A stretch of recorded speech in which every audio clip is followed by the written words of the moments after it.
Welcome back to our series called There's Power in the Blood.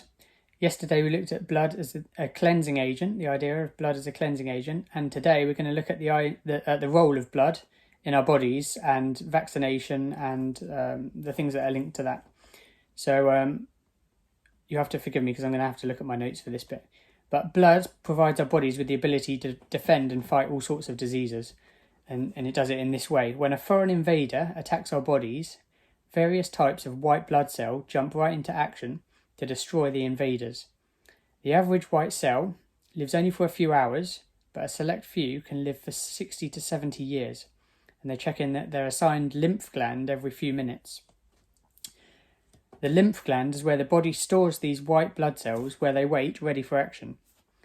These master white cells safeguard the chemical defense plans that remind the body how to quickly respond to previous threats.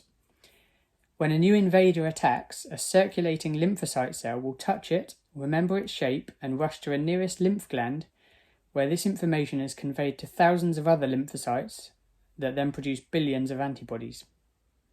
These antibodies, which are only 1,000th the size of bacteria, cling to the invader like moss to a tree and soften them up, ready for the attack of the white cell. Each antibody remembers only one sort of invader, but we build up millions in a lifetime. That's amazing, isn't it? And we use immunization working on this principle. We can inject a weakened or even a dead strain of a virus, and the body can produce antibodies that will just lie in wait, ready to fight off a genuine attack of that disease. Interestingly, in remote or poor areas where no vaccine is available, when disease strikes, you're able to use something called convalescent serum. And this is where you take the serum or plasma of a patient that has recently recovered from a disease, and you can use it to passively immunize the current sufferer. See, because the first patient has already overcome the disease, the serum contains the antibodies with the attack plans for the current sufferer to fight it and win. The person is said to have wise blood. And in fact, this treatment has already been used with some success in hospitals around our country with coronavirus. I recently read of a missionary who experienced the need for this during their life in India. His daughter had contracted measles, this doctor, and she had not been vaccinated, and they were living miles up in the mountains away from the hospital.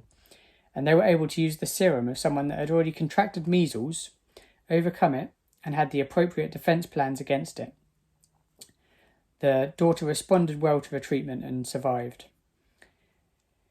When Christians partake in the wine symbolising Jesus' shed blood in the communion service, we're really reminding ourselves of the benefits that his life as an overcomer has for us.